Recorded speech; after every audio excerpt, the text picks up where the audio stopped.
सुनील साहू टूटे दिल की धड़कन खालिस कोई मोबाइल नंबर 7888704। एगो अंगूठी पहिरा दिला से अगर तू ओकर हो जाइबो तहिला हमरा हाथ से पहिला अंगूठी तब तो तू हमार हो जाइबो ना।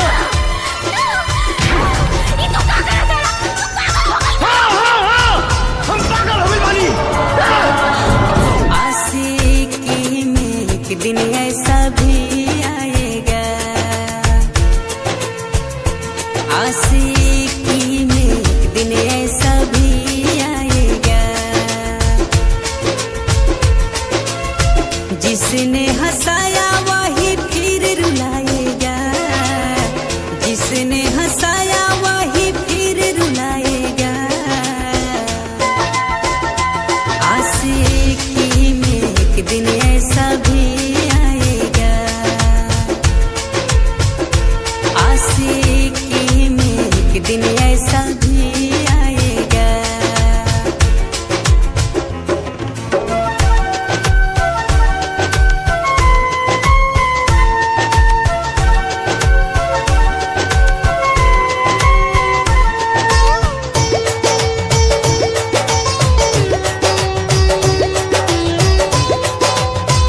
साहिल मौर्य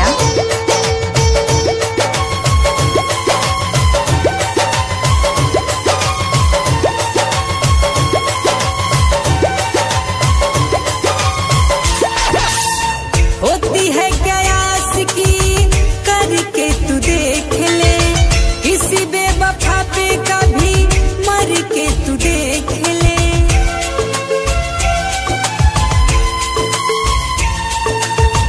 होती है क्या आशिकी करके तू देख ले, किसी बेवफा पे कभी मर के तू देख ले, किसी बेवफा पे कभी मर के तू देख ले। खुशियों का दामन पल में छूट जाएगा, साहिल मौर्य खुशियों का दामन पल में छूट जाएगा। आशिकी में एक दिन ऐसा भी आएगा, आशिकी में एक दिन ऐसा भी आएगा।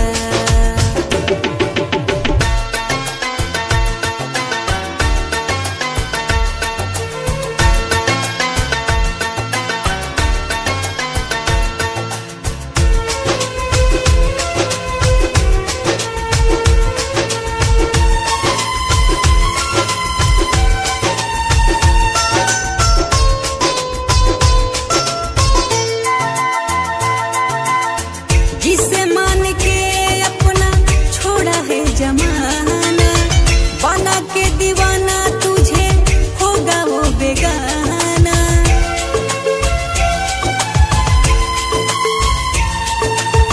जिसे मान के अपना छोड़ा है जमाना, बना के दीवाना तुझे होगा वो बेगाना, बना के दीवाना तुझे होगा वो बेगाना। कावेरी नदान वही प्यार रुलाएगा, कावेरी नदान वही प्यार रुलाएगा। आशिकी में एक दिन ऐसा भी आएगा, आशिकी में एक दिन ऐसा मोबाइल नंबर 7887207643। सुनील साहू उर्फ टाइगर नाम तो सुना ही होगा।